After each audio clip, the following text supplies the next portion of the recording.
Bueno, buen día a todos. Muchas gracias por venir.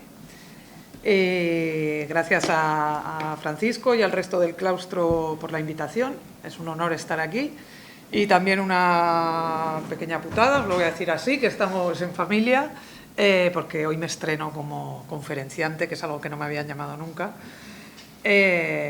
Y francamente, como guionista, yo me siento muy cómoda, parapetada detrás de la pantalla de mi ordenador y al teclado, pero esto de enfrentarme al público presencial y virtual, pues se me hace un poquito bola. Entonces, la tendencia natural cuando te llama alguien con una oferta así es decir, no, gracias, estoy muy cómoda en mi casa. Pero bueno, hay que obligarse, hay que aceptar los retos, salir de la zona de confort. Lo peor que puede pasar es que hagas un ridículo espantoso, pero la vida sigue y para avanzar hay que arriesgarse. Así que, bueno, voy a intentarlo y espero estar a la altura. Había preparado para tener algo a lo que agarrarme. Vale. El viaje de la guionista. Vamos allá. ¿Cómo dedicarte a lo que te gusta y que te siga gustando 20 años después? Claro, entiendo que el público que estáis aquí reunido y online, digo online y miro el micrófono, es una cosa un poco rara. No todos tenéis o pocos tendréis vocación exactamente de guionista, que es de lo que yo podría hablar más extensamente. Entonces, mi idea con esta charla, contándoos mi experiencia y mi periplo, mis errores y lo que he podido aprender a lo largo de estos años, es transmitiros, tengo la ilusión de que pueda serviros para vuestro propio camino, ¿no? para desarrollar vuestra vocación, sea cual sea el periodismo político, sea la comunicación, o igual hay algún guionista agazapado por ahí, no lo sé, pero bueno, que intentaré, más que bajar al detalle del oficio del guionista, contaros un poco en toda esta trayectoria, en qué situaciones me he encontrado, que puedan aplicarse a diversos ámbitos. Mi primer consejo básico, date una oportunidad. Yo me licencié en comunicación audiovisual en Bilbao, en mi tierra, después de un año Erasmus del que casi no vuelvo, y acabé la carrera, hice unas prácticas remuneradas en una buena empresa como cámara y podía haber hecho camino por allí, ¿no? Pero a mí se me había quedado ahí una mosca en el casco, y es que yo había cursado una optativa en cuarto de carrera, que era escritura cinematográfica, que era básicamente un repaso de uno de los manuales míticos de guión, creo que era el de Sid Field, y yo en esa optativa decía, yo quiero más de esto. De hecho, había una segunda y una tercera a las que no me pude matricular porque no me quedaban créditos. Y entonces yo acabé como con esa frustración ahí, ¿no? Y empecé a averiguar. Digo, bueno, ¿y si quisiera ser guionista, qué tendría que hacer? Entonces descubrí tarde que existía unos estudios específicos de guión, pero claro, no una carrera en sí, era lo de la ECAM, y eran 4 años. Y yo no estaba en condiciones familiares de decir, oye, voy a seguir estudiando 4 años más.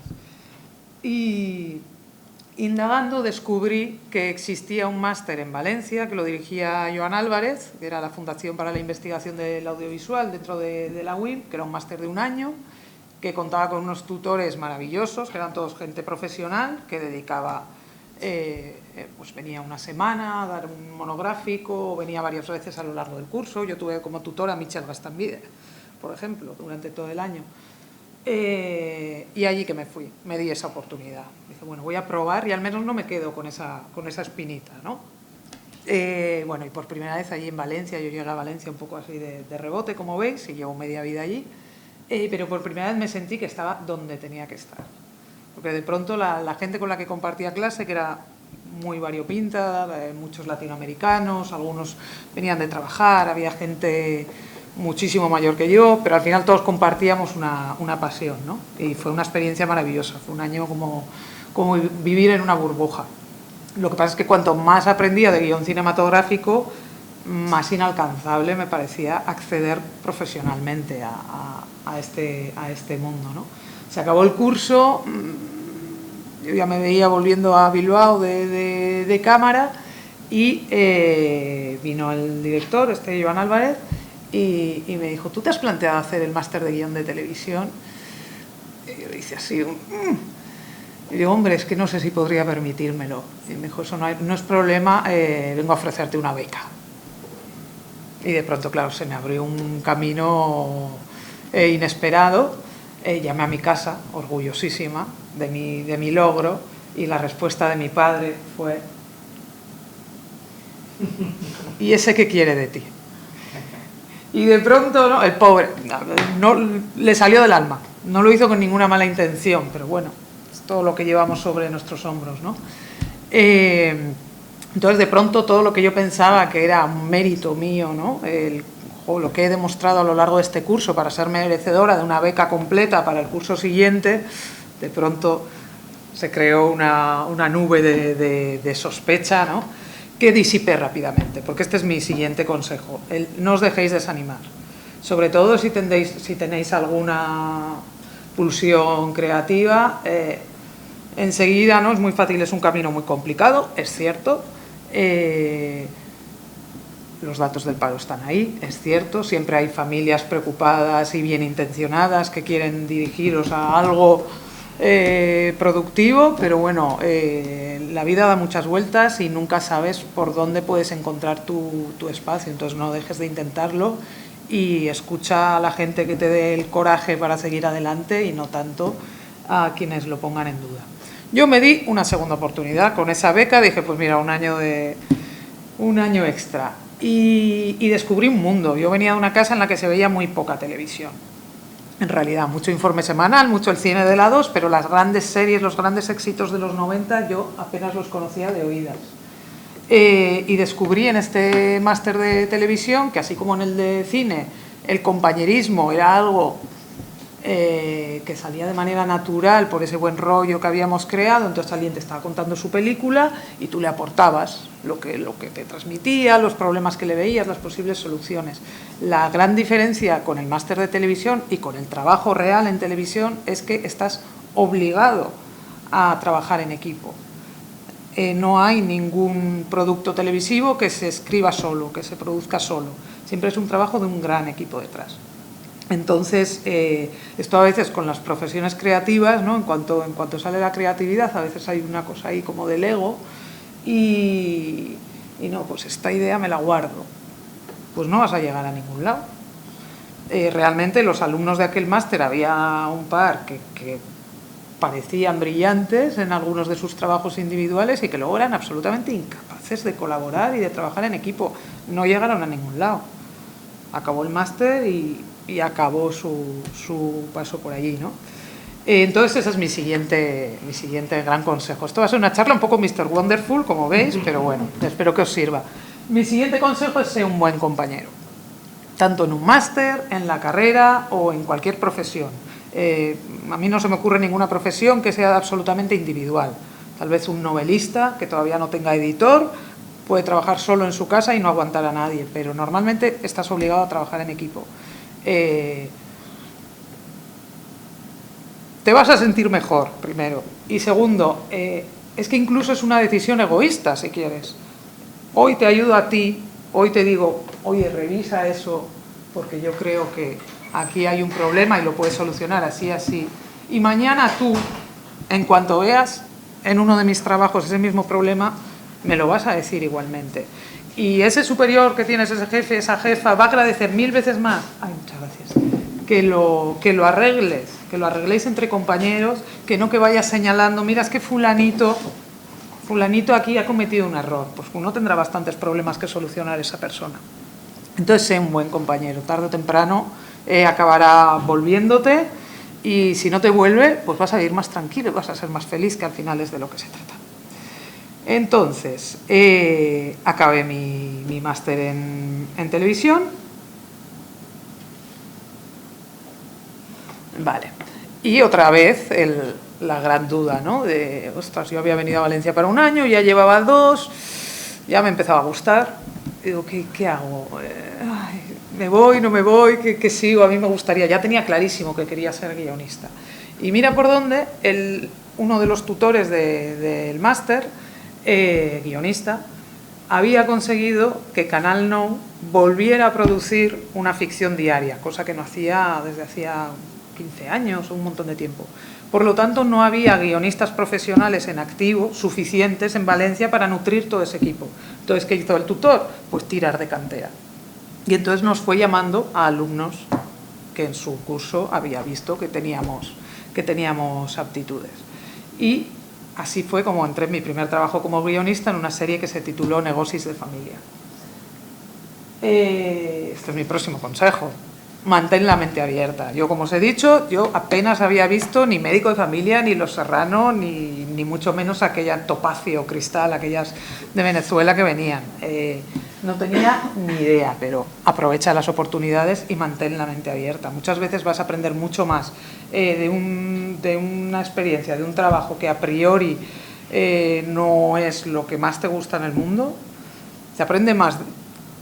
No lo digo por Negocis de Familia en concreto, que conste, pero se aprende más haciendo un producto pobre que una superproducción, ¿vale? Para llegar a la superproducción más te vale haber hecho mucho trabajo de guerrilla, porque ahí es donde se aprende de verdad. Así que Manel Cubedo sería un poco como el mentor. Si sigues el viaje del escritor, otra de esas guías para guionistas, sería mi mentor. Yo no sé si tenéis alguna idea, si os puede interesar. Os voy a contar brevemente cómo se escriben las series diarias, porque voy a dar por hecho que siguen existiendo muchos prejuicios sobre ellas. Yo los tenía absolutamente todos, ya os digo. Y realmente creo que si se entiende cómo se estructura ese trabajo, se les empieza a mirar con otro respeto. Cualquiera de las series diarias que están ahora en antena, o aquella Negocis de Familia, o me da igual las de Amar en tiempos revueltos, o cualquiera de las que podéis ver actualmente, sacan 5 horas de ficción todas las semanas. Esos son 2 largometrajes todas las semanas, desde el argumento hasta la última versión de diálogo, y luego, por supuesto, todo el rodaje y la postproducción. Es una auténtica barbaridad. Esto no sé si... Bueno, esto os lo había puesto por lo de... Siguiendo las guías del guionista, ¿no? Se dice mucho: un protagonista tiene un deseo consciente, ¿no? Y una necesidad inconsciente. Entonces, a veces yo creo que ayuda mucho cuando estás en una edad de toma de decisiones, intentar hacer ¿no? Dar un paso hacia afuera y verte a ti mismo de esta manera y decir, vale, ¿yo qué quiero conseguir? ¿No? Yo quiero... Indiana Jones quería conseguir el santo grial, pero en realidad lo que necesitaba era el reconocimiento paterno y reconciliarse con el padre, ¿no? Pues esto es lo mismo, lo de las series diarias. Yo llegué a Valencia queriendo ser guionista cinematográfica, y de repente me vi en una sala de guión de una serie diaria para una tele autonómica en un idioma que no era el mío. Y dices, bueno, pues a lo mejor esto es exactamente lo que necesitas. Y os digo que sin Negocis de Familia yo no habría llegado a la Biznaga de Plata, sin duda alguna. Entonces, que eso, la mente abierta. Y estaba con las series diarias, ya me centro. Para ubicaros un poquito, ¿cómo se escriben 5 horas de ficción todas las semanas? Con un equipo muy grande, que va de entre 12 y 15 personas aproximadamente, en un trabajo en cadena, absolutamente, como una cadena de montaje de vehículos que os podéis imaginar, pues exactamente igual se hacen los guiones, partiendo de una Biblia, que es un documento extenso, donde se cuenta tanto los personajes como las líneas argumentales que van a desarrollarse en las distintas tramas, y que, como la Biblia, se supone que todo el mundo ha leído, se supone que todo el mundo sigue, pero para el capítulo 10 ya lo que había previsto normalmente ya se va bamboleando todo, ¿vale? Eso se escribe antes de empezar la serie, y cuando una serie ya está en emisión, como La Promesa ahora, pues les renuevan para 120 capítulos, sin dejar de producir esas 5 horas semanales. Hay un par de guionistas o 3 que se encierran a pensar los argumentos de la siguiente temporada y a escribirlos, ¿vale? Entonces ese trabajo argumental está hecho. Y entonces en el día a día, en una semana tipo, Estos equipos trabajan en paralelo, ¿vale?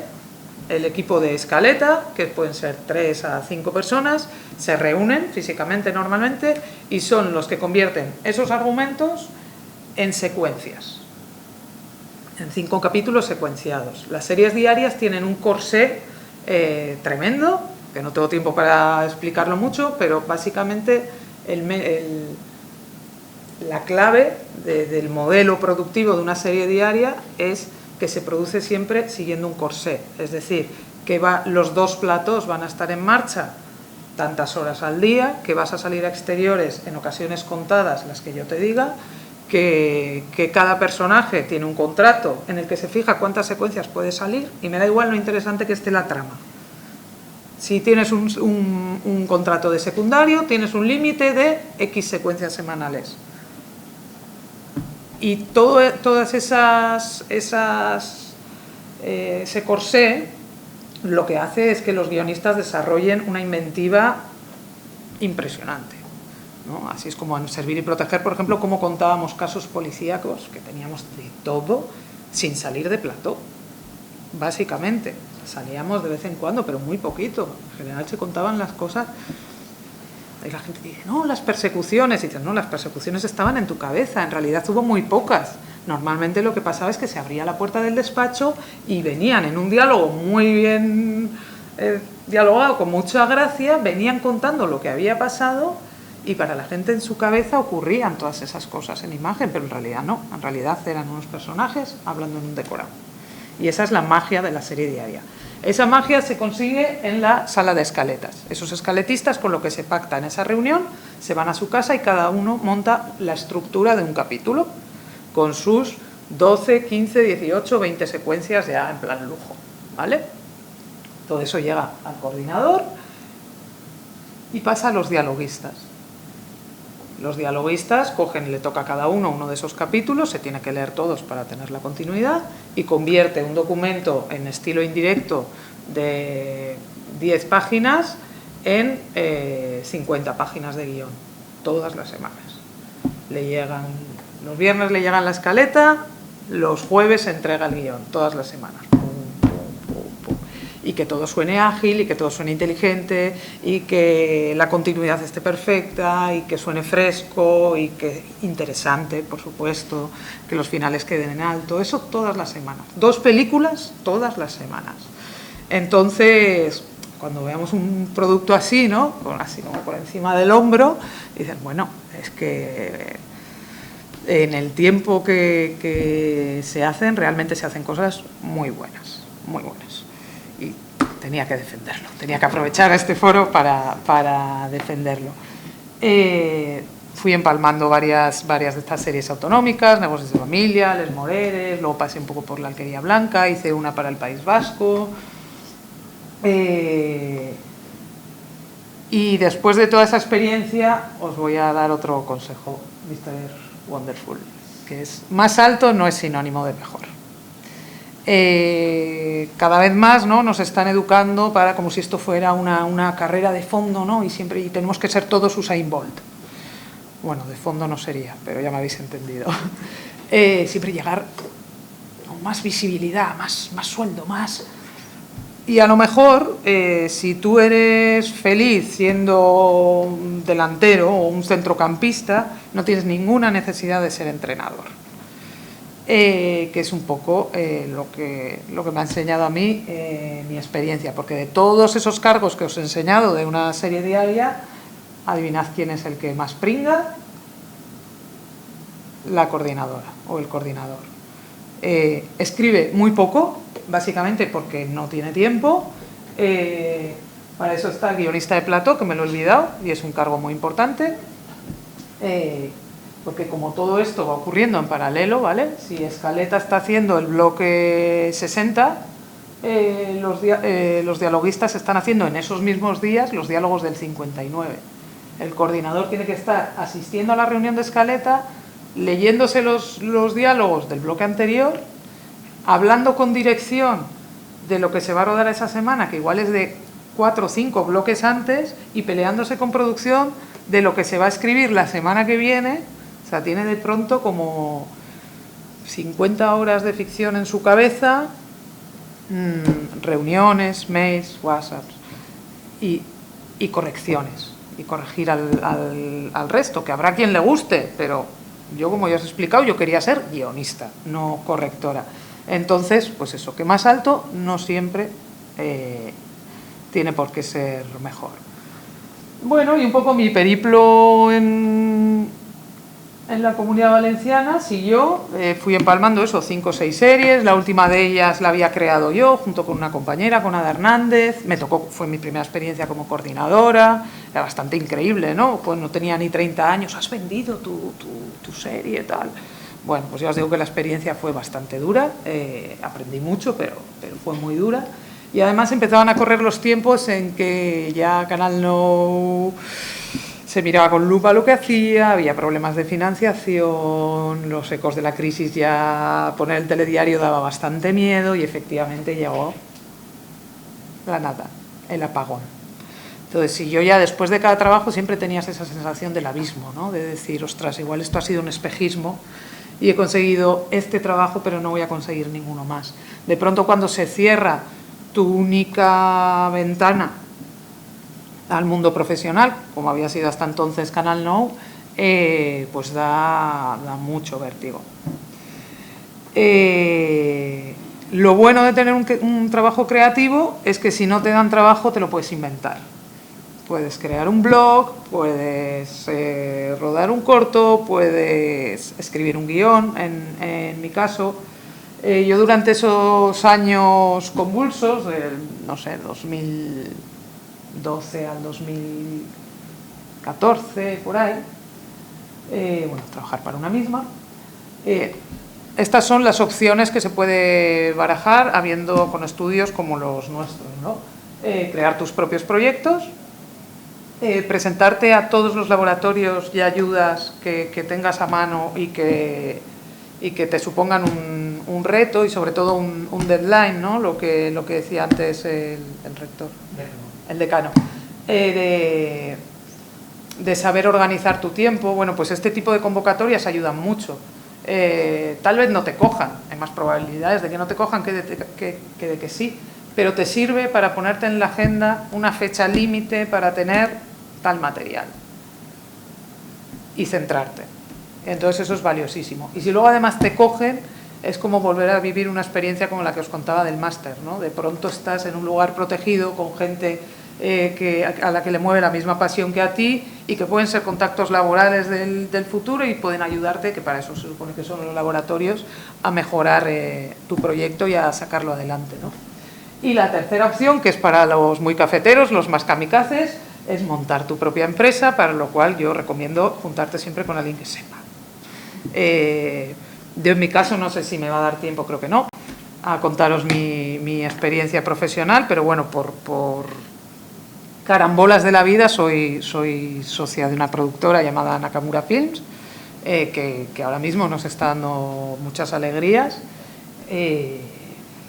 pero bueno, ya os digo que es para los muy cafeteros, es un riesgo muy grande y aparte de desempleado puedes acabar arruinado. Entonces, valorarlo antes de lanzaros al mundo empresarial.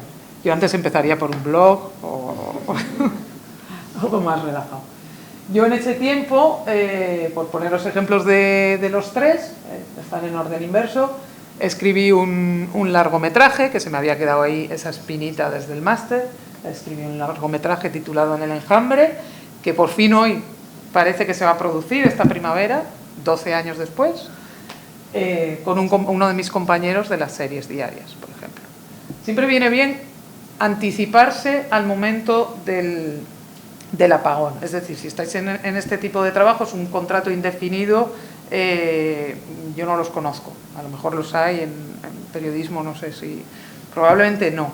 Entonces, como va a llegar ese momento, es muy recomendable tener una carpetita, una agenda, un sitio donde tú vayas echando ocurrencias de las que tirar cuando necesitas ponerte a hacer algo. Es decir, que cuando te quedes sin trabajo, te cancelan la serie, no vayas al día siguiente a tener el ordenador y dices, bueno, vale, tengo que escribir. ¿Qué escribo?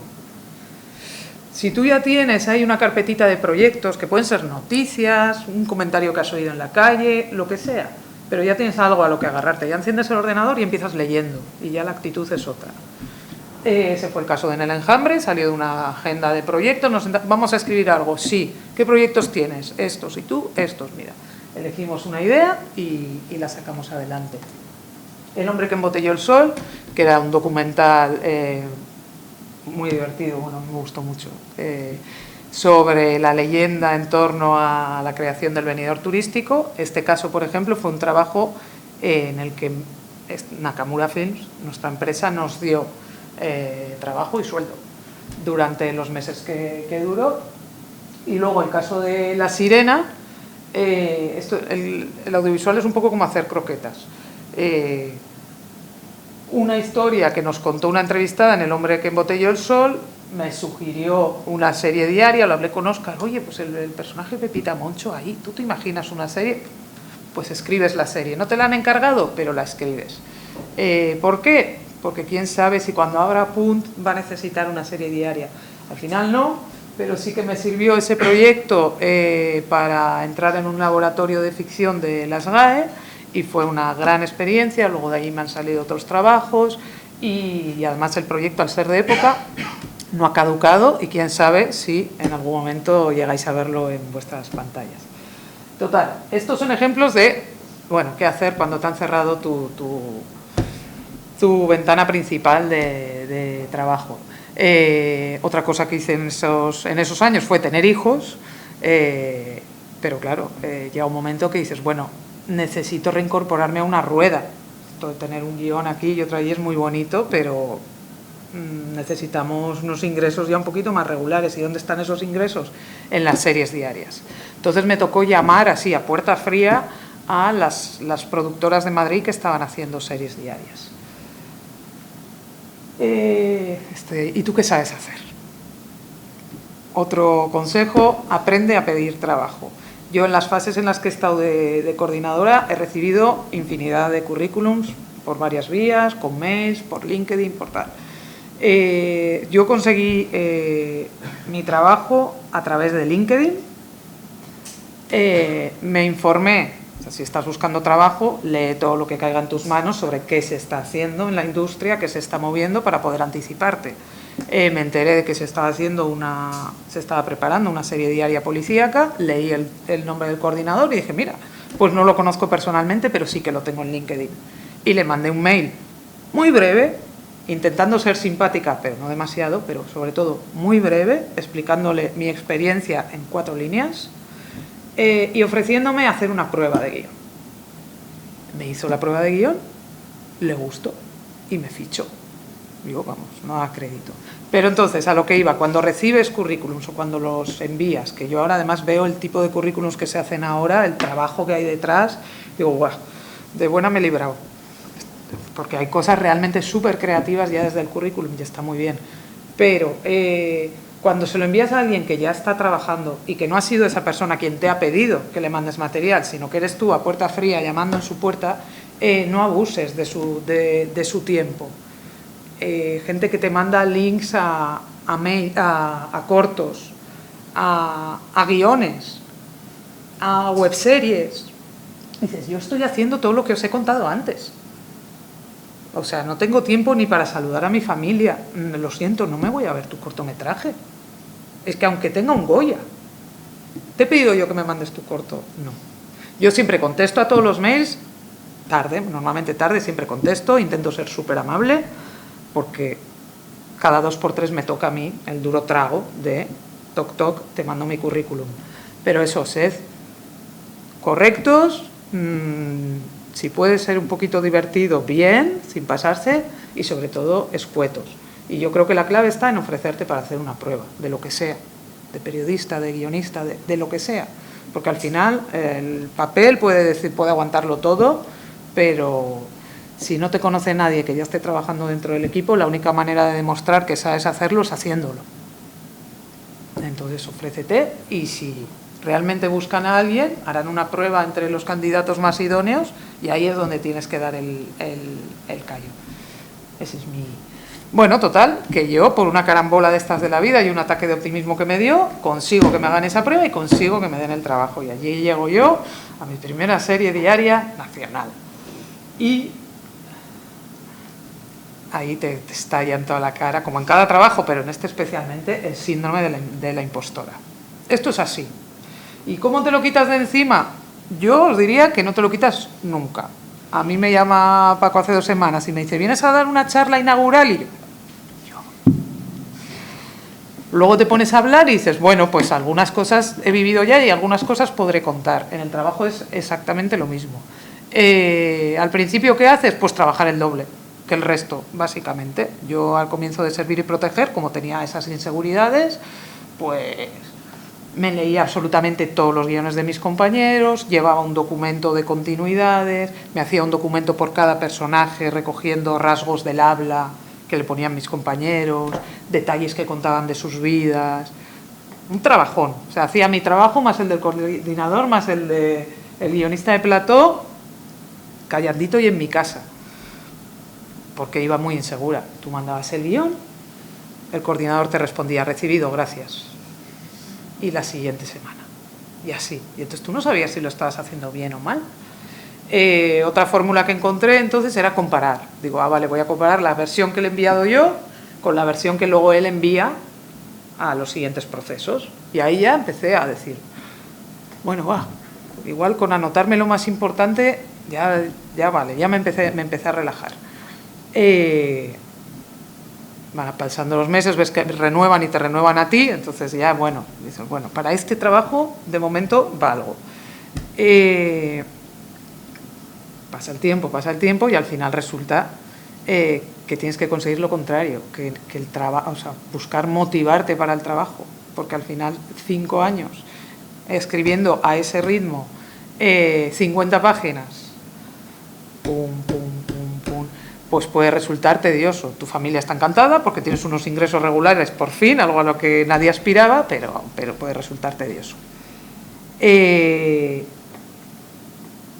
Y entonces, ¿cuál es mi consejo, Mr. Wonderful, para estos momentos? No te acomodes y date otra oportunidad. Si te lo puedes permitir, date otra oportunidad y vuelve a saltar al vacío, igual que lo hiciste la primera vez, busca una vía de escape. Yo, para ser honestos, tampoco es que saltar al vacío, ¿vale? Yo pacté con mi coordinador, oye, me han llamado para hacer un prime time para Antena 3, que me apetece, me puedo ir como una excedencia, digamos. Me voy tanto tiempo y vuelvo, ok. Y eso fue lo que hice, volver a salir de mi zona de confort. Yo vi prime time y Antena 3 y dije, sí. Y luego me mandaron la Biblia, empiezo a leerla y era una adaptación de una turca, que era una adaptación de una coreana. Y empiezo a leer aquello y era el mayor melodrama al que yo me había enfrentado en la vida. Yo que venía huyendo un poquito del melodrama y digo, Dios mío, enseñanza, hay que saber dónde te metes antes de meterte. Es verdad que luego esa serie, la experiencia fue maravillosa, me divertí muchísimo, precisamente porque era un tono tan extremo y el mandato de mi coordinadora del L era bájalo a tierra. Tú dialógalo como si estuviera pasando, si te estuviera pasando a ti. Decía, bueno, tú no que eres muy sensata, como si le estuviera pasando a tu vecina. Yo, vale. Entonces fue una experiencia súper divertida, a otro ritmo, me ayudó a romper totalmente el ritmo rutinario en el que había caído y además me sentí muy valorada. Y el sentirme muy valorada me ayudó a darme otra oportunidad más y echarle morro y escribirle a Alex Montoya, que es un director y guionista valenciano, que supongo que conoceréis, que yo sabía que tenía los derechos de la casa y me habían dicho que estaba ya atascado con el guión, que llevaba mucho tiempo y que estaba ya... Y le escribí y le dije, oye Alex, otra vez echándole un poquito de morro, pero muy breve, de oye Alex, que me han dicho que estás un poquito enganchado, que si necesitas guionista rápida, con experiencia, tal, la novela gráfica me encantaba y allí se lo dejé. Bueno, me lo pensaré. Yo pensaba que ya me había olvidado de eso y de pronto un buen día me llama y me invita a sumarme a la escritura de la casa, que tantas alegrías nos han dado. El cartel precioso. Escribir de pronto un largo que tiene cierto éxito, 100.000 espectadores, vas al Festival de Málaga, 6 premios, entre ellos el premio a Mejor Guión, pues te permite eso, algo tan bonito como subirte ahí y en Televisión Española dedicarle el premio a tu madre, que es como ¡guau! Pero al final, cuidado, son 100.000 espectadores. Servir y Proteger, cada tarde se sentaba 1 millón de personas delante de la tele. Que conste. Pero bueno, que esto es precioso. Y te acaricia el ego, ¿no? Y de pronto ya te olvidas de que eras una impostora y de todo, y te lo crees por un momento, y es todo maravilloso, esto es lo que quiero hacer, pero no estamos salvando vidas. ¿Por qué digo esto? Pues porque este es un oficio precioso, la comunicación en general, te permite de pronto alcanzar a mucha gente, y eso te da una sensación de importancia, ¿no? Yo me siento una privilegiada, o sea, me pagan por inventar historias, por dialogar situaciones extremas y parecer que están ocurriendo de verdad, por hacer desaparecer o sea, que parezca que esos personajes hablan así de verdad, que no hay ningún guionista detrás, ¿no? Y que todo eso está sucediendo. Eso es un privilegio. Además tiene esta virtud de que vas saltando de un proyecto a otro, que ahora estás haciendo un policíaco, luego estás haciendo una comedia romántica, luego estás escribiendo un drama social, que con un equipo te lo pasas muy bien, repites, que en otro equipo no acabas de estar cómodo, pues en cuanto acaba el proyecto te vas de otra cosa, no estás obligado a compartir 40 años de vida laboral con quien te ha tocado, ¿no? Entonces es un trabajo muy privilegiado en muchos aspectos, pero sí que es verdad que como es un medio muy caro, eso lo entiendo, quiero decir, si los guiones de una serie diaria no llegan a tiempo, el descalabro económico para la producción es importante, tienes allí citadas a 150 personas, ¿qué hacemos? Entonces yo lo entiendo, pero no estamos salvando vidas. Sí que hay esta sensación de exprimir al máximo, o sea, no importa que sea un domingo a las 9 de la noche, tenemos que hablar del matiz, de cómo dice el protagonista la frase en este momento. Y pues, se va a morir alguien. Quiero decir, lo peor que puede pasar sin ese matiz, ¿qué es? Y normalmente la respuesta es que tu jefe no se quede a gusto, pero es un problema suyo personal. A la persona que está sentada en el sofá de su casa, ese matiz, lo más probable es que se le vaya a escapar, porque lo siento mucho, pero va a estar consultando el WhatsApp mientras ve las series. Entonces realmente no es tan importante. No estás cortando el cable de un explosivo, ni estás operando a vida o muerte. Entonces está muy bien tomarse en serio el trabajo, yo soy la primera en hacerlo, y cuando te metes en un proyecto, te metes para hacerlo lo mejor posible. Pero lo mejor posible dentro del tiempo que tienes y de las condiciones que te dan. Y esas condiciones incluyen también las económicas. Entonces, si te están pagando 40 horas, no deberías trabajar 60. Este es mi siguiente consejo sindicalista. Mr. Wonderful, sindicalista. Saber decir que no, ¿vale? Primero, que esto igual estáis más cerca ahora, desgraciadamente, de esta primera fase, que es la de no aceptes trabajar gratis. No, o sea, simplemente no. ¿Por qué? Porque para trabajar gratis lo haces para ti misma. Oye, un guión para una convocatoria y luego si sale la ayuda te la pago. Bueno, pues ya escribo yo el guión, ya lo presento yo a la convocatoria y cuando llegue el dinero de la convocatoria me lo quedo yo, que para algo he trabajado y tú no. Si alguien te pide trabajar, y no lo pidas tú, cuidado, que a veces también tenemos mucho morro de, oye, estoy empezando, voy a hacer un cortometraje, o sea, me parece muy bien, pero si luego ese cortometraje da dinero, pues repártelo con la gente que... Es decir, el que trabaja gratis automáticamente se convierte en productor de ese lo que sea. Así sea un cortometraje, lo que sea. Lo estás produciendo con esa persona. Entonces hay que repartir el beneficio. Y sobre todo, si en esa relación, si esa relación es desigual y todo el trabajo creativo va a recaer sobre ti, ahí la única persona que está arriesgando eres tú, que estás invirtiendo una cantidad de tiempo a un proyecto que luego hay una tercera persona que te dice que lo va a mover, pero tú no sabes en qué condiciones lo va a mover. Si ya te lo está pidiendo gratis, probablemente no será en las mejores condiciones.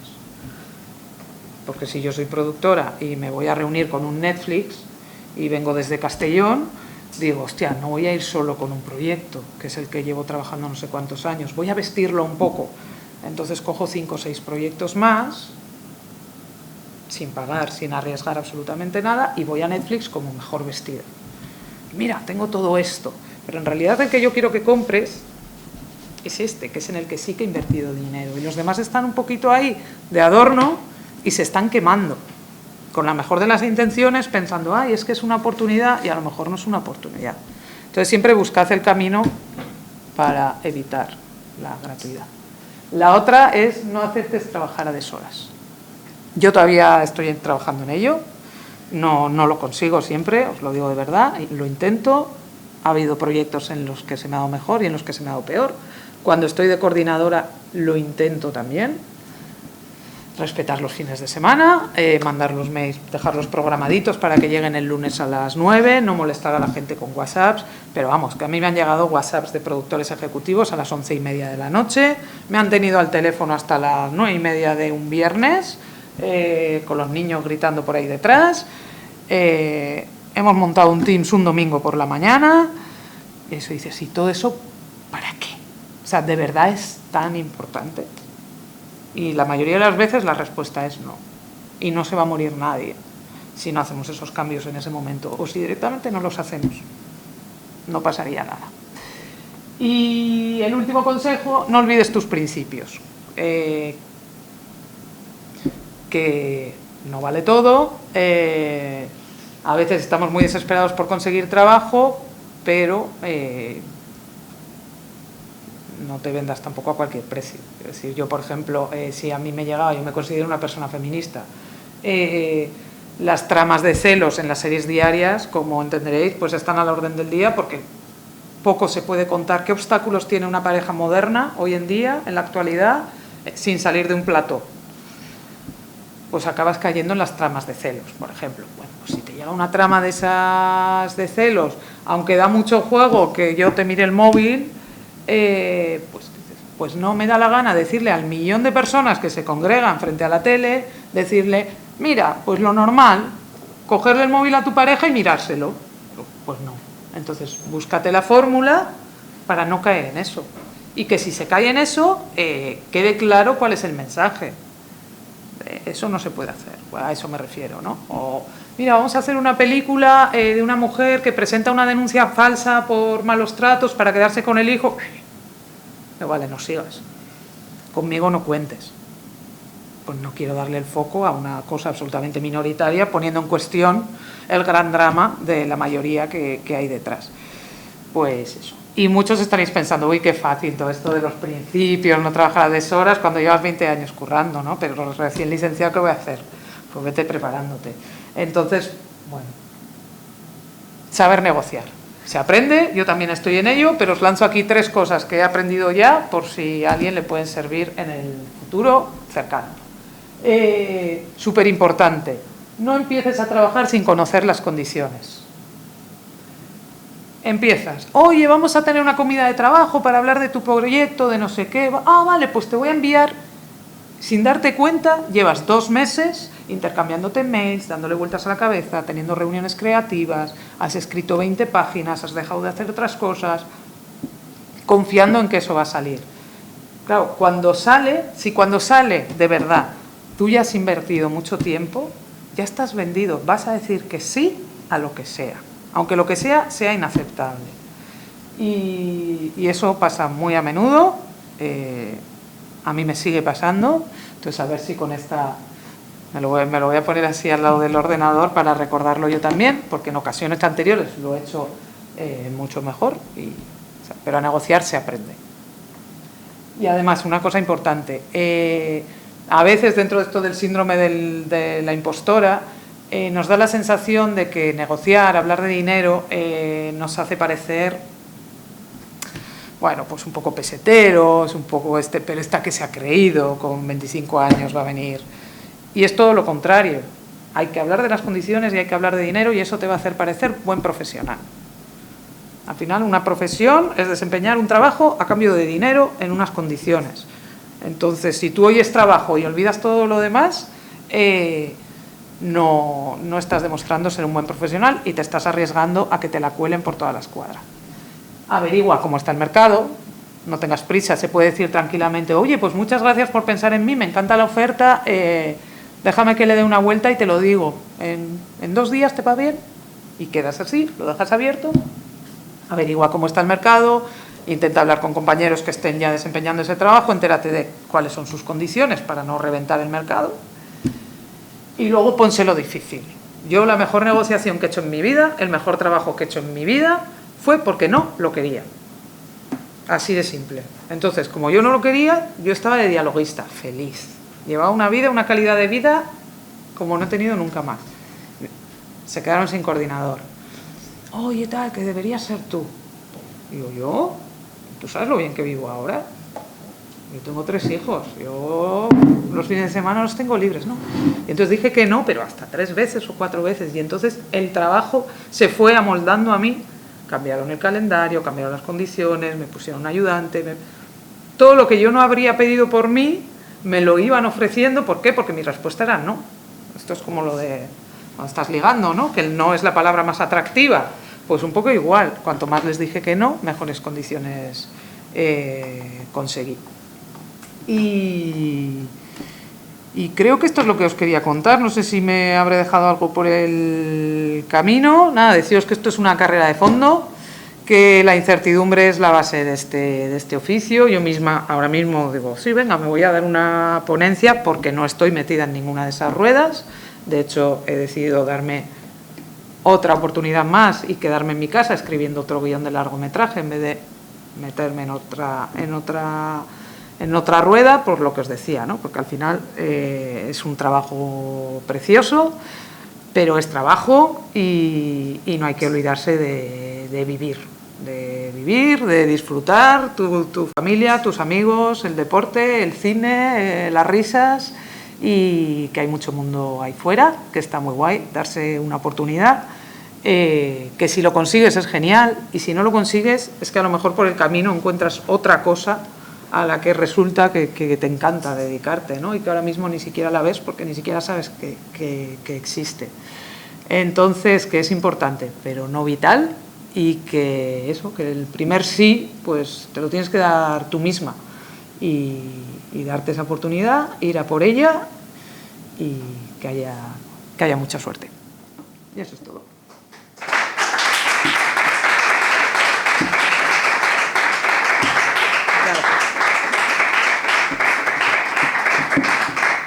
Muchísimas gracias, Joana. No sé si la verdad es que nos has dejado, yo creo que un poco como después de una serie resumida en una hora, no de 5 capítulos, sino de 20 años de profesión. Así que muchas gracias. No sé si en la sala hay alguien que quiera hacer alguna pregunta. Sí, por ejemplo, tratarse la casa de una obra ya que ya existía, ¿no? Como es el cómic, ¿cómo afrontas tú la adaptación de la obra y cómo es la relación con el autor, con Paco Roca? Para los que estáis haciendo transmedia, la verdad es que es un ejemplo súper chulo para hacer un análisis, porque la novela gráfica de Paco Roca es una maravilla. A mí me enamoró en el primer momento, ¿no? Y luego cuando descubrí que se iba a hacer la película y que además la iba a hacer Alex, digo, va, ¿quién lo pillara, no? Entonces, y comparar las dos obras es muy bonito. Es verdad que el gran trabajo de adaptación ya lo había hecho Alex, es decir, yo me incorporé como a la versión, no me acuerdo si era la 6 o la 8, pero él ya llevaba mucho tiempo, además es un tío muy obsesivo y llevaba mucho tiempo dándole vueltas. Tenía 2 conflictos principales esa adaptación. Uno, el tema del ritmo, sobre todo en la primera mitad, porque es una novela muy contemplativa, que tú cuando la estás leyendo, pasando las páginas, es una maravilla. O sea, tú ves una viñeta de Paco de una granada, y la misma granada de pronto rajada, ¿no? Abierta ahí en el árbol, y dices, ostras, y te llega. Pero claro, en cine, aguantar ese ritmo te lleva a la película hacia un lado que no era el deseado. Y por ese lado, Alex sí que tomó una serie de decisiones que yo luego le ayudé a terminar de darles forma y de tramar, que era intentar meterle más conflicto al arranque con la pareja, meter como la contrarreloj profesional de él y adelantar la llegada de los hermanos. Yo sí que le insistí mucho en mantener el comienzo como estaba en la novela gráfica. En el guión que me mandó él hacía otra propuesta diferente, que era muy chula la propuesta en sí, pero yo le decía, ostras, Alex, es que va a haber tanta gente como yo que se acerque por primera vez a esa película habiéndose enamorado previamente del cómic, que si tú ya en el primer plano ya te estás yendo a una cosa que ni siquiera sale en la novela, que te la has inventado tú, que era un flashback muy bonita del prota y tal, pero que no existe en la novela, yo creo que ahí ya generas un distanciamiento. Y que lo que tú necesitas en esos primeros minutos de la peli es que el espectador diga, bueno, es exactamente como la recordaba. Y luego ya tú te lo llevas de la mano por donde tú quieres, que es lo que hicimos. Y bueno, que lo mejor es hacer esa comparativa. No es fácil el trabajo de adaptación, ¿eh? A veces el folio en blanco da mucho miedo. Siempre viene bien eso, tener una carpeta de recortes de lo que sea, pero el trabajo de adaptación, yo no sé qué a estas alturas no sé qué me da más miedo. Dice, vengo de hacer una serie turca que se va a titular La Encrucijada, para Antena 3, y joder, lo mismo, ¿no? Al principio te dicen, no, es una serie multipremiada y como ya está escrita, ¿no? Se presupone que el trabajo va a ser fácil. Pues hubiese sido mucho más fácil escribirla de cero, pero vamos, de largo, ha sido muy, muy, muy costoso.